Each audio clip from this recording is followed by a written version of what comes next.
Hi guys, and welcome to the YouTube channel. Today I am doing yet another book haul. I got spoiled by the boyfriend who treated me to quite a few books. I got quite a few in here. And so let's get started with... Oh, I did want to do an unboxing from all these books because they came in separately. But the boyfriend got so excited with him buying all these books for me that he just opened them before I even got home. And then they say that I have a problem. No, he has a problem. So I'm going to start off with basically a little book box. This is... I have it like this, but I'm going to open this plastic up now because it's difficult to show you guys otherwise. These are actually pretty hyped up on TikTok. And it is... I think this is the first one. Yes. The Final Print, Dreamland Billionaire series by Lauren Asher. So this is the first one. Then you have Terms and Conditions. And lastly, you have Final Offer. Now, as I see on the back, these are all stories about different couples. So, yeah. I'm going to quickly talk about the first one, not the other two, because otherwise it's probably going to be way too long. So, I'm in the business of creating fairy tales, theme parks, production companies, 5-star hotels. Everything could be all mine if I renovated Dreamland. My initial idea of hiring Zara was good in theory, but then I kissed her. Things spiraled out of control once I texted her using an alias. By the time I realized where I went wrong, it was too late. People like me don't get happy endings, not when we were destined to ruin them. That was Ron's point of view, and now Zara's point of view. After submitting a drunk proposal criticizing Dreamland's most expensive ride, I should have been fired. Instead, Rowan Kane offered me a dream job. The catch: I had to work for the most difficult boss I ever met. Rowan was rude and completely off limits, but my heart didn't care, at least not until I discovered his secret. It was time to teach the billionaire that money couldn't fix everything, especially not us. So, this is basically a little bit not in my comfort zone. I love spicy books, I really do, but I'm more of a fantasy girly. But I saw these were on offer, so I just decided let's give them a try. I picked them up all three, and I'm actually excited to start them.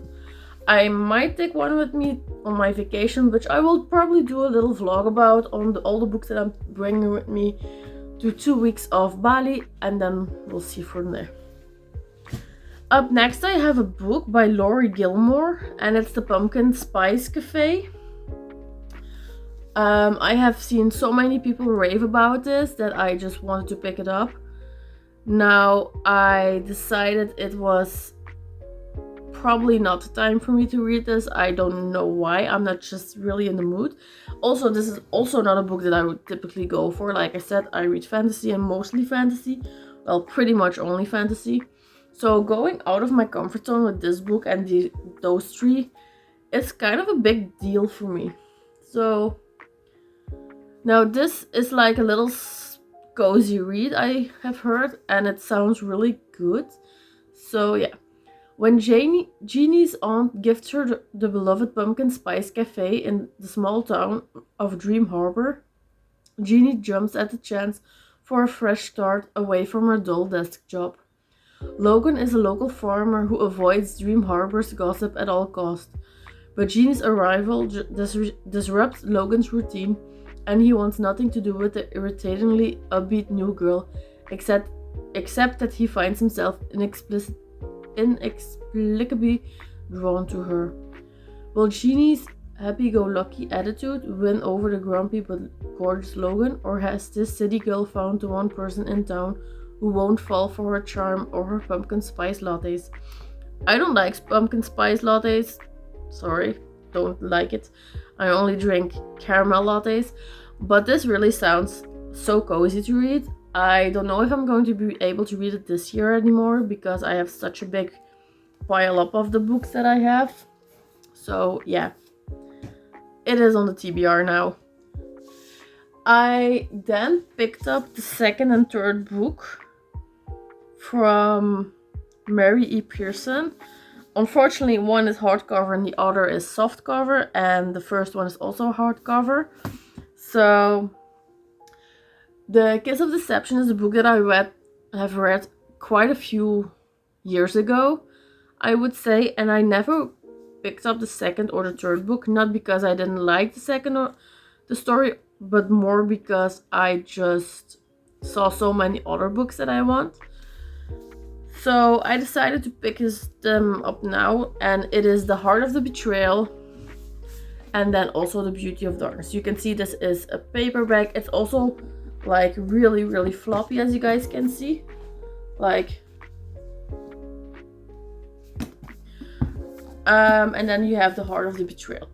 So this is basically the second book in The Kiss of Deception, and then The Beauty of Darkness is obviously the third book.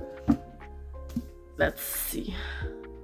Maybe I should just read about what the first one is about, and then you guys can see if you guys want the second and third book as well, but no. Held captive in the barbarian kingdom of Venda, Leah and Rafe have little chance of escape. Desperate to save Leah's life, her erstwhile assassin, Caden, has told the Venom commissar that she has the gift, and the commissar's interest in Leah is greater than anyone could have foreseen. Meanwhile, nothing is straightforward. There's Rafe, who lied to Leah but has sacrificed his freedom to protect her, Caden, who meant to assassinate her but has now saved her life, and the Vendans, whom Leah always believed to be savages. Now that she lives among them, however, she realizes that may be far from the truth. Wrestling with her upbringing, her gift, and her sense of self, Leah must make powerful choices that will affect her country and her own destiny. So I will most definitely have to read the first one again, because I have no idea who the hell Leah, Rafe, or the other one is. So I will probably have to read the first one again, and then I will read these two up next. Then a book I actually completely forgot that I asked him, and when it came in I was like, I did not ask for this book. I don't remember anything of this book, so I would never purchase this book. And he was like, no, you did add it on your wish list. And I was like, really? Like, where did I put this? And it is actually The Eternity Gate by Catherine Briggs. I have never heard of this book. I have never heard of this author. And I still, at this day, don't know why I picked up this book. Now, I'm going to read this, and then I will see if it is my cup of tea or not. It is fantasy, so that's a plus. At least I picked up fantasy. So this is the book. It's The Eternity Gate by Catherine Briggs. Catherine Briggs? Yes, Catherine Briggs. I have never even heard of the author. I'm sorry, Catherine, I have not, but feel free to amaze me. Destroy the key, save her people and herself. The Eternity Gate is found, and kings and monsters battle over its legends of treasure. But rumors whisper that someone stole the gate's ancient key. Seo, handmaiden to the princess, keeps three secrets. First, she's gifted in fire, not light, and may as well be cursed. Second, she translates a prophecy warning that the gate does not offer treasure but judgment. Third, Jorah, the scorned prince, and Seo's confident, entrusts her with the key and disappears. Surrounded by war, Seo and her companions embark on a journey to seek help from a far-away empire and find Jorah, unaware of the trap awaiting them. But what should Seo do with the key? Who can survive judgment, especially someone as flawed as her? Will hiding the key or destroying it save her people or ensure their defeat? So it does sound pretty interesting. I might as well read this one next. I don't know yet. And it has quite a few phrases on the back, as you can see. So it's a duology, I see. The Threshold duology. I'm actually happy that this is not a trilogy, because I am really bad at upkeeping all of those trilogy books and reading the first till the third one. I normally go for the first one, like the first one, and then I will stop it there. So then up next is actually a book that I have yet to buy the third book of. Just like I was telling you guys, I have the first and the second book. I have not yet read the second book, and I was actually really thinking about not buying the third book because I have heard so many mixed reviews. But now I have picked up a spin-off of this series, so I feel a little bit obligated to buy the third book and to read the second and third book. So yeah. So the book that I picked up is Throne of the Fallen, which is by Carrie Mascalco. I do really love this cover. I mean, guys. On the back it says she didn't want Prince Charming, she wanted the demon. Love this cover, by the way, guys. Really pretty. I actually didn't even look at this. Ooh. I never even looked at the inside of this book. Let me take this off. So this is what the hardcover looks beneath the dust jacket. Really pretty. I do love this. And this also says, here is no jaguar, here was a wolf. House of Envy. So this is from the House of Envy, obviously. So the first book follows Red, I believe. And this book follows Envy, one of the other princes. A wicked prince. The Prince of Envy has never claimed to be a saint, but when a cryptic note arrives at his demon court, signaling the beginning of a deadly game, he knows it will take more than a hint of sin to win. Riddles, hexed objects, anonymous players, nothing will stand in his way. A fallen painter. Camilla is an artist with troubles of her own. A desperate mistake has landed her in debt to a notorious rake. Threatened with ruinous scandal, she is forced to enter a devil's bargain with Envy. A bargain that reveals secrets and ignites passion neither of them expects. Let the games begin. Together, Envy and Camilla must embark on a perilous journey through the underworld, from glittering demon courts to the sultry vampire realm and beyond, while trying to avoid the most dangerous trap of all, falling in love. I obviously am just holding the dust jacket. So I have read the first book of Kingdom of the Wicked, which I actually did like, but after reading so many mixed reviews, I just never started the second one.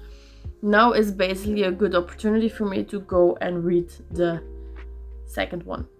Now the last book that I have here is from probably one of my favorite authors, I would say. I really do love her writing style. My phone is actually leaning on top of one of her books now, and that's Danielle L. Jensen. Danielle L. Jensen has written books like The Bridge Kingdom and Traded to the Throne, and now I picked up Dark Shores. I have just about finished, I just finished The Bridge Kingdom, and I am probably halfway through Traded to the Throne.